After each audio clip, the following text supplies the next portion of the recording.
Shalom Bapak Ibu Saudara, kita berjumpa hari ini untuk menikmati kebenaran firman Tuhan. Saya percaya saudara diberkati Tuhan dan terus menikmati rancangan-rancangan Tuhan yang terbaik terjadi atas hidup saudara. Judul firman Tuhan hari ini adalah, dapatkah orang Kristen hidup kudus? Banyak orang berpikir bahwa hidup kudus itu adalah mustahil. Hidup kudus atau hidup dalam kebenaran itu adalah hal yang tidak mungkin. Memang Bapak Ibu Saudara, kalau dari sisi kita, perbuatan, pikiran, perasaan, dan kehendak kita bisa saja seperti itu. Tetap dalam kondisi di mana kita berada di dalam tubuh darah daging kita, belum ada yang sempurna.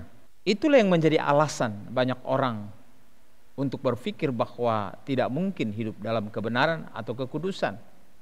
Karena sudut pandang yang digunakan adalah kehidupan kita secara jasmani. Tapi sebenarnya Bapak Ibu Saudara, kalau dari sisi Allah, kita akan belajar bahwa sebenarnya kita telah hidup diperkenan oleh Allah melalui kerja Allah di dalam Kristus Yesus, sehingga kita dikuduskan, dibenarkan, dan dilayakkan untuk menjadi anak-anak Allah. Saya ingin Bapak Ibu Saudara memahami kebenaran ini sebagai orang yang percaya kepada Tuhan. Karena jika saudara gagal memahami kebenaran ini di dalam hati saudara, pikiran saudara, maka saudara akan terus-menerus bergumul dengan dosa, tabiat-tabiat dosa dalam hidup saudara.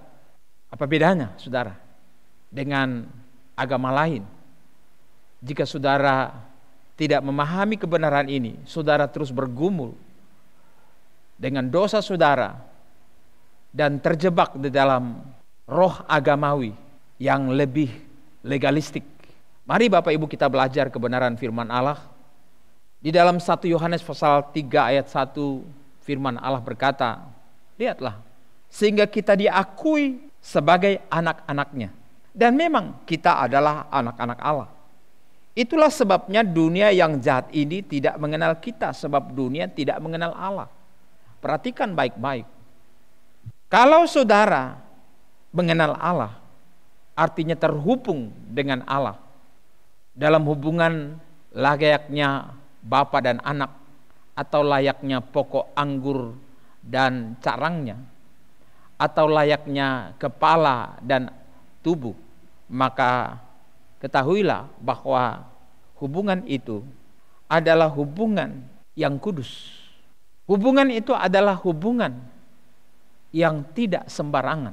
Tidak mungkin Allah yang kudus, yang mulia, dapat menjadikan saudara anaknya jika saudara tidak terhubung dengan Dia dalam kekudusannya dan dalam kebenarannya.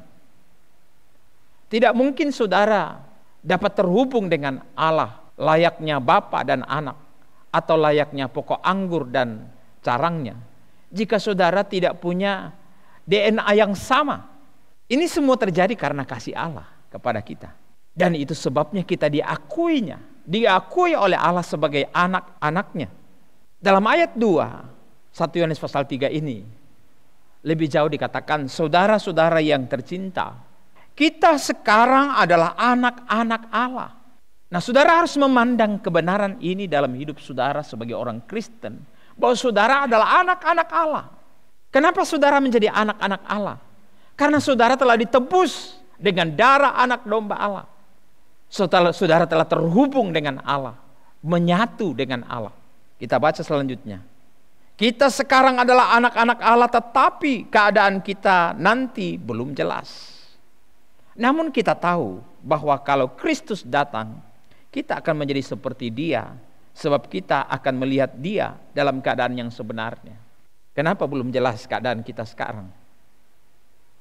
Oleh karena baru manusia roh kita yang diciptakan baru, dilahirkan baru, sehingga itulah yang terhubung dengan Allah. Sedangkan tubuh daging kita dengan pikiran, perasaan, dan kehendak kita itu sedang dalam proses diubahkan. Dan itu terjadi pada hari kedatangan Tuhan. kita diubahkan seutuhnya, baik roh, jiwa, dan tubuh kita serupa segambar dengan Kristus dalam kemuliaannya. Itulah kesempurnaan kita di dalam Kristus Yesus. Jadi Bapak Ibu Saudara, semua orang Kristen yang telah benar-benar lahir baru, ia adalah anak-anak Allah. Karena ia adalah anak-anak Allah, DNA Allah ada di dalam dia, benih Allah ada di dalam dia, maka saudara akan memiliki kecenderungan baru. Kecenderungan lama adalah berada di bawah kendali tabiat dosa, perhambaan dosa. Cenderung untuk hidup dalam dosa. Cenderung hati saudara hidup dalam ketidakbenaran. Cenderung hidup di dalam kejahatan. Tetapi ketika saudara lahir baru, sungguh-sungguh lahir baru, selera saudara berubah sama sekali. Engkau mempunyai kecenderungan batin untuk hidup dalam kebenaran dan dalam kekudusan. Kenapa? Karena saudara telah dilepaskan dari kendali hukum agama. Hukum agama itu apa? Hukum Taurat. Tanpa hukum Taurat tidak ada perhitungan dosa. Tapi ketika hukum diberikan, maka dosa muncul. Ada rangsangan dalam diri untuk tidak mentaati hukum. Sehingga manusia semakin terpuruk di dalam dosa dan kejahatan. Jadi hukum-hukum agama ini merangsang munculnya pelanggaran-pelanggaran. Merangsang munculnya dosa, ketidakbenaran, ketidakkudusan. Itulah yang dialami oleh bangsa Israel. Dengan hukum ini mereka telah mengalami kutuk selama ribuan tahun. Tapi kasih karunia Allah mampu mengubah hidup mereka. Bahkan kita semua, hanya karena anugerah Allah kita bisa menerima kebenaran ini dalam diri kita. Lebih jauh 1 Yohanes 3 menyatakan dalam ayat 3, semua orang yang mempunyai harapan ini terhadap Kristus menjaga dirinya supaya sungguh-sungguh suci, bersih dari dosa, sebagaimana Kristus juga suci. Ini ditulis dalam bahasa Indonesia sehari-hari. Jadi saudara perhatikan bahwa tidak mustahil saudara hidup dalam kekudusan, karena memang saudara telah dikuduskan oleh Allah. Tidak mustahil saudara dapat hidup dalam kebenaran, karena saudara telah dibenarkan oleh Kristus Yesus. Dan itulah yang melayakkan saudara. Saudara mulai memiliki kecenderungan untuk hidup dalam kebenaran. Saudara memiliki kecenderungan untuk hidup dalam kekudusan. Dan itu terus terjadi secara progresif di dalam diri saudara. Orang yang mempunyai pengharapan seperti ini di dalam Kristus akan membangun gaya hidup dalam dirinya supaya sungguh-sungguh hidup dalam kesucian, bersih dari dosa, sebagaimana Kristus telah hidup dalam kebenaran. Bapak Ibu, sebelum kita mengalami kelahiran baru, pada dasarnya kita berada di bawah kendali hukum agama atau hukum Taurat. Hukum Taurat inilah yang kemudian memberi kuasa kepada tubuh dosa kita untuk memenuhi semua keinginan-keinginan dosa dalam diri kita. Ketika dilarang untuk membenci, saudara mau hidup dalam kasih, tidak membenci orang. Tetapi karena itu sifatnya larangan, dan kalau tidak dilakukan itu akan menjadi kutuk bagi kita. Malah justru semakin kita lakukan. Paulus mengatakan dalam Roma pasal 7:18 tentang situasi orang-orang yang berada di bawah hukum agama, di bawah kendali hukum agama. Inilah kehidupan orang agamawi pada umumnya. Dikatakan dalam ayat 18, saya tahu bahwa tidak ada suatu pun yang baik dalam diri saya, yaitu dalam tabiat saya sebagai manusia. Sebab ada keinginan pada saya untuk berbuat baik, tapi saya tidak sanggup menjalankannya. Ada kecenderungan-kecenderungan itu. Kenapa? Karena masih tetap berada di bawah kendali hukum agama. Ia dikuasai oleh ketakutan terhadap kutuk. Kalau saya tidak lakukan, saya dikutuk. Kalau saya lakukan apa yang dilarang oleh Tuhan, maka saya akan dikutuk. Ketakutan-ketakutan terhadap hukum agama. Akibat dari hukum agama. Akibatnya adalah kutuk. Maka itulah yang kemudian terus merangsang tabiat daging kita untuk muncul ke permukaan. Rasul Paulus mengatakan ayat 24. Nah, beginilah keadaan saya. Saya mentaati hukum Allah dengan akal budi saya. Jadi dengan akal saya mau mentaati, saya berusaha mentaatinya. Tetapi di sisi lain dengan tabiat manusia saya takluk pada dosa. Lalu dia katakan, alangkah celakanya saya ini. Siapakah yang mau menyelamatkan saya dari badan ini yang membawa saya kepada kematian? Ini yang dalam terjemahan baru dikatakan tubuh maut. Kemana ia pergi, ia membawa tubuh maut ini.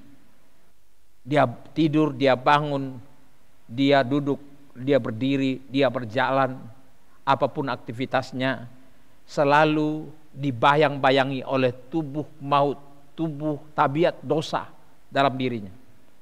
Dan dia berkata, celaka, siapa yang dapat melepaskan aku dari kondisi ini? Lalu selanjutnya Rasul Paulus yang sudah menerima Yesus di dalam hidupnya, dia berkata, syukur kepada Allah. Ia mau menyelamatkan saya melalui Yesus Kristus. Ketika ia berusaha membela Tuhan dengan berdiri di atas dasar hukum-hukum agama, ia pergi ke Damsyik untuk membunuh orang-orang Kristen, untuk mengejar orang-orang Kristen, pengikut-pengikut Yesus. Ia berjumpa Yesus dan kemudian mengubahkan kehidupan agamanya yang berpusat pada upaya-upayanya, perbuatan-perbuatannya selama ini. Dan itu sebabnya ia bersyukur. Syukur kepada Allah. Satu-satunya yang dapat menyelamatkan dari tabiat dosa, dari hukum dosa, dari tuntutan hukum agama ini adalah Yesus Kristus. Jadi Bapak Ibu Saudara, agama tidak menyelamatkan. Agama Kristen yang saudara anut juga tidak menyelamatkan. Yang menyelamatkan adalah Yesus Kristus, Tuhan. Jadi jangan saudara berpikir bahwa kekristenan saudara menyelamatkan saudara. Sehebat apapun engkau berupaya untuk hidup dalam kebenaran berdasarkan tuntutan-tuntutan agama. Karena banyak orang Kristen tidak bisa membedakan antara perbuatan dan iman. Tidak bisa membedakan antara tuntutan hukum Taurat dan tuntutan Kristus. Tidak bisa membedakan hukum perjanjian lama dengan hukum perjanjian baru. Kesempatan lain kita akan membahas kebenaran-kebenaran ini. Tapi mari kita perhatikan apa yang dikatakan oleh seorang tokoh agama Yahudi, seorang Farisi yang menghafal kitab Taurat, bisa berkata, alangkah celakanya saya yang telah berusaha menghidupi hukum Taurat, hukum-hukum agama. Siapa yang dapat membebaskan saya dari kondisi ini? Lalu dia berkata, syukur kepada Allah. Ia mau menyelamatkan saya melalui Yesus Kristus. Yesuslah satu-satunya juru selamat yang membebaskan setiap orang dari tuntutan hukum agama. Kenapa? Mari kita lihat. Mari kita perhatikan Roma pasal 8 ayat 3. hukum agama sama sekali tidak berdaya. Apa yang tidak dapat dilakukan oleh hukum agama, yaitu membenarkan, menguduskan, melayakkan seseorang yang beragama Yahudi pada waktu itu. Apa yang tidak dapat dilakukan oleh hukum agama? Karena orang-orang yang beragama pada waktu itu dikatakan karena kita manusia lemah. Semua persoalan ada pada kelemahan manusia, bukan pada hukum agama sebenarnya. Hukum agama itu sempurna. Hukum agama itu tidak bisa berubah. Tapi persoalannya bukan di hukum agama, tetapi ketidakmampuan penganut agama itu untuk mentaatinya. Kenapa? Karena lemah. Tapi coba kita perhatikan ayat selanjutnya. Apa yang tidak dapat dilakukan oleh hukum agama karena kita manusia lemah, itu sudah dilakukan oleh Allah. Sudah dilakukan oleh Allah. Kapan? Ketika Yesus datang menjelma menjadi manusia. Dan itulah tujuannya, ia menjelma menjadi manusia. Itu sudah dilakukan oleh Allah yang mengalahkan kuasa dosa dalam tabiat manusia. Caranya adalah dengan menjelmakan anaknya menjadi manusia. Dikatakan dengan mengirimkan anaknya sendiri yang datang dalam keadaan sama dengan manusia yang berdosa untuk menghapuskan dosa. Caranya ia menghapuskan dosa adalah ia mewakili manusia, mewakili saudara dan saya yang lemah, yang tidak mampu mentaati hukum Taurat, sekarang telah ditaati oleh satu manusia yang bernama Yesus Kristus. Dia telah mentaati 100%, sehingga di atas kayu salib dia berkata, sudah selesai. Ia telah menghapus semua ketidakberdayaan saudara dan saya di hadapan hukum agama. Hukum agama telah tuntas, telah diselesaikan sempurna sekali untuk selama-lamanya oleh Yesus Kristus. Jadi saudara, karena kita telah percaya dan menerima Dia dalam hidup kita, kita dibaptis ke dalam kematian, penguburan dan kebangkitan Kristus melalui iman, roh kita dibaharui menjadi ciptaan baru di dalam Kristus. 2 Korintus 5:17. Kita menjadi ciptaan baru, yang lama telah berlalu. Jika kita telah benar-benar mengalami kelahiran baru ini, maka barulah Injil kekuatan Allah itu mampu mematahkan kuasa dosa dalam diri kita. Jika tidak, saudara akan berada di antara dua dunia, antara diciptakan baru dengan tidak diciptakan baru, antara perjanjian lama dan perjanjian baru, antara hukum Taurat dan hukum kasih karunia Allah. Saudara akan bingung karena saudara akan bolak-balik terus dan jatuh bangun terus.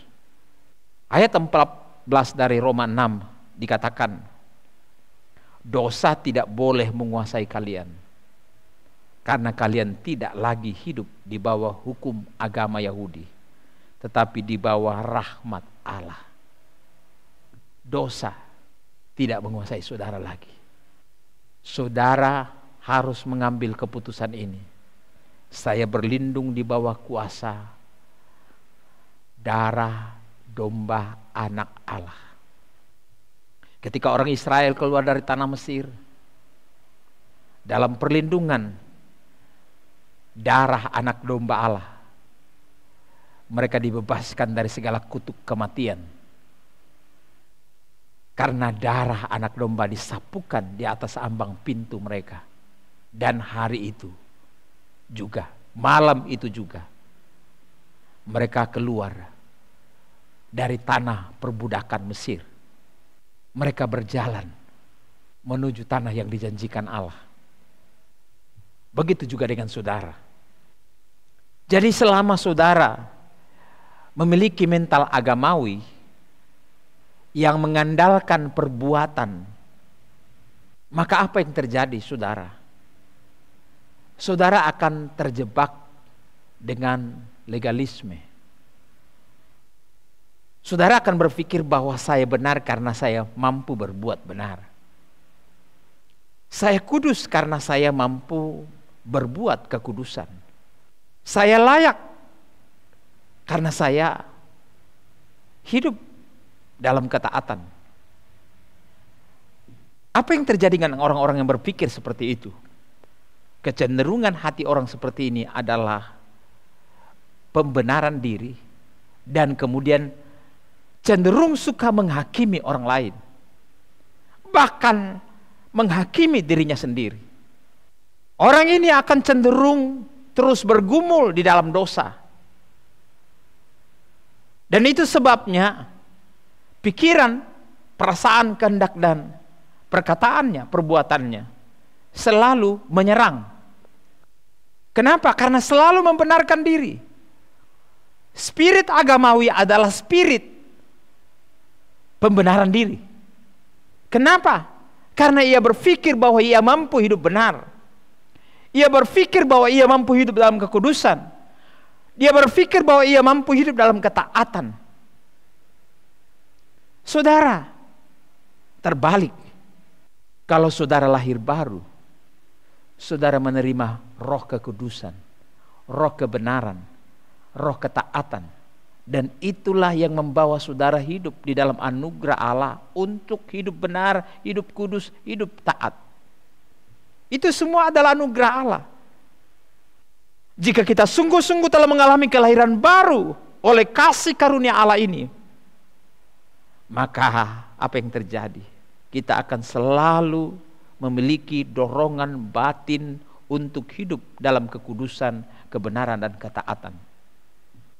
Step by step, langkah demi langkah, saudara akan melihat perubahan-perubahan terjadi tanpa saudara menekan-nekan diri saudara, memaksa-maksa diri saudara.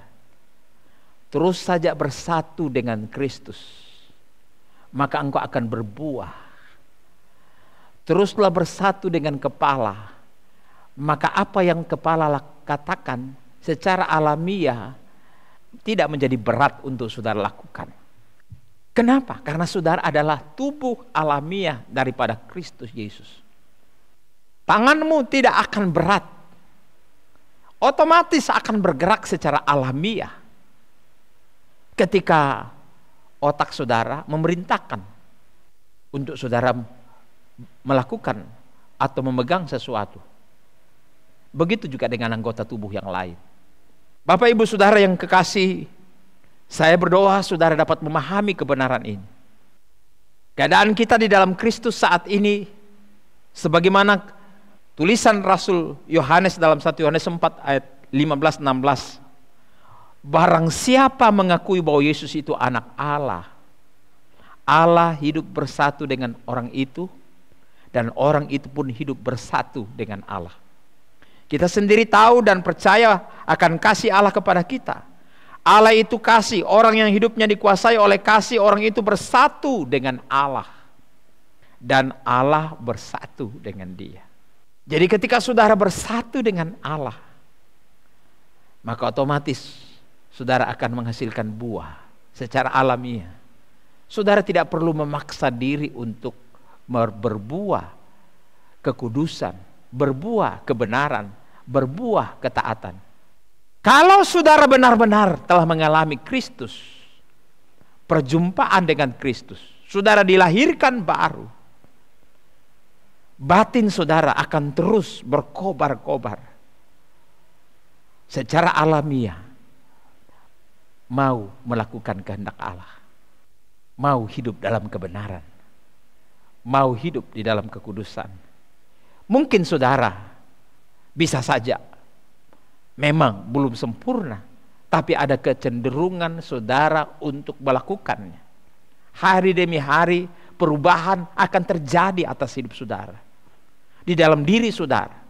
Dan kemudian satu saat saudara akan memahami betapa luar biasanya karya salib Kristus di dalam hidup saudara. Engkau bisa diubah Tuhan tidak mengubah seseorang 180 derajat. Roh, jiwa, dan tubuhnya. Bisa saja ketika saudara ikut camp apa saja, awal-awal saudara pulang dengan semangat api Pentakosta atau semangat 45, mengaku dosa, mengaku salah, berubah. Tapi bertahannya berapa lama? Paling lama 1 bulan, 2 bulan, atau 3 bulan. Kembali lagi. Kenapa? Kembali ke habitatnya. Kenapa? Karena saudara lakukan itu hanya karena rangsangan-rangsangan dari luar. Ingin berubah. Tapi ketika saudara tahu saudara satu dengan Kristus, hidupmu akan mengisap kebenaran Kristus hari demi hari. Hidupmu akan mengisap kekudusan Kristus hari demi hari. Sehingga saudara mulai bertumbuh di dalam kasih kepada Tuhan, pengenalan kepada Tuhan, ketaatan kepada Tuhan, dan saudara menikmati hidup di dalam Kristus Yesus. Kenapa? Karena saudara satu dengan Dia. Kita dilahirkan baru. Tujuan akhirnya adalah serupa, segambar dengan Kristus. Tapi yang pertama-tama diubahkan dalam hidup kita adalah pusat kehidupan kita, inti kehidupan kita sebagai manusia, yaitu manusia roh kita. Lalu kemudian seumur hidup kita, jiwa kita dan tubuh kita, perbuatan kita akan diubahkan seiring dengan perjalanan iman kita dalam kesetiaan kepada Kristus Yesus. Rasul Yohanes kembali menulis dalam pasal 4 ayat 17. Kasih dijadikan sempurna dalam diri kita, agar supaya kita mempunyai keberanian pada hari pengadilan. Kita akan mempunyai keberanian sebab hidup kita di dunia ini sama seperti hidup Kristus. Hidup kita di dunia ini menjadi seperti Kristus. Kristus tinggal di dalam diri kita dengan kuasa rohnya dalam diri kita. Di mana itu? Di manusia roh kita. Memang daging kita belum sempurna seperti Kristus. Jiwa kita itu, pikiran, perasaan, dan kehendak kita belum juga sempurna, tapi sedang terproses. Tapi seperti Kristus hidup di dunia, ketika Dia ada di dunia, begitu juga dengan saudara dan saya. Dan inilah yang membuat kita berani ada di hadapan tahta pengadilan satu saat. Kita mempunyai keberanian pada hari pengadilan. Kenapa? Karena kita telah diciptakan baru di dalam Kristus. Dan kita memiliki kehidupan Kristus di dalam diri kita selama kita hidup di dunia ini. Proses perubahan manusia kita dimulai dari manusia roh kita diubahkan seperti Kristus. Lalu kemudian menyusul pikiran, perasaan, kehendak kita diubahkan serupa Kristus. Lalu tubuh daging kita diubahkan serupa, segambar dengan Kristus pada hari kedatangan Tuhan. Sempurna, utuh, tak kekurangan suatu apapun. Terpujilah Tuhan. Jadi Bapak Ibu Saudara, dapatkah orang Kristen hidup kudus? Pasti dapat. Karena saudara telah diciptakan baru di dalam Kristus. Dan saudara telah menerima roh kekudusan Kristus di dalam roh saudara. Hidupilah roh kebenaran itu. Hidupilah roh Kristus itu di dalam dirimu. Hidupilah kekudusan ini di dalam dirimu.